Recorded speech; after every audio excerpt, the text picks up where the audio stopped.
జ్ఞానదంతం తీసిన తర్వాత తీసుకోవాల్సిన జాగ్రత్తలు. జ్ఞానదంతం తీసిన తర్వాత మనకి అక్కడ బ్లీడింగ్ అవ్వకుండా సూచరింగ్స్ అన్నీ వేసి ఉంటారు.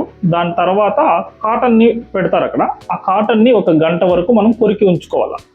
దాని తర్వాత 1 గంట తర్వాత కాటన్ తీసేసిన తర్వాత చల్లగా ఉన్నవి ఏవైనా తీసుకోవచ్చు.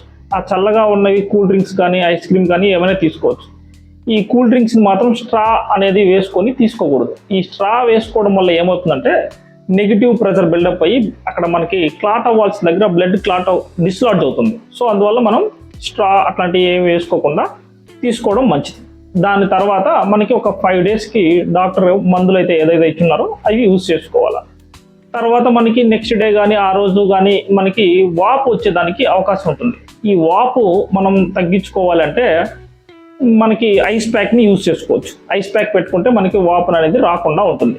తర్వాత కొంతమంది ఏం చేస్తారంటే మనం పన్ను తీయించుకున్నాం, వాపు వచ్చేసింది, మనం నోరు తెరవకుండా ఆ సైడ్ అసలు తినకుండా అట్లా ఉంటారు. దానివల్ల కూడా మనకి ప్రాబ్లం వచ్చేదానికి అవకాశం ఉంది. ఏమవుతుందంటే ఈ మజిల్ స్పాజం జరిగి మౌత్ రిస్ట్రిక్ట్ అవుతుంది. సో అందువల్ల మనం నోరు కూడా అంత గట్టిగా మనం బిగించకుండా కొంచెం ఓపెనింగ్ చేసుకుంటూనే చేసుకోవాలి. ఇంకా వీలైతే మనకి హాట్ వాటర్లో కొంచెం సాల్ట్ వేసుకొని గార్గిల్ చేసుకోవడం అలా చేసుకుంటే ఇంకా ఫ్రీ అయిపోతుంది.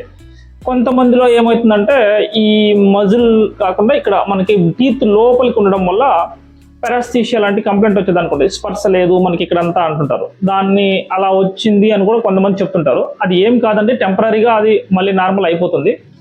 ఇంకా వచ్చేసి ఆల్కహాల్, స్మోకింగ్ ఇలాంటివి ఏం తీసుకోకూడదు. తీసుకోవడం వల్ల ఏమవుతుందంటే మళ్ళీ అక్కడ మనకి హీలింగ్ ప్రాబ్లం వస్తుంది. సో స్మోకింగ్ కొంచెం అవాయిడ్ చేయడం బెటర్ 5 డేస్.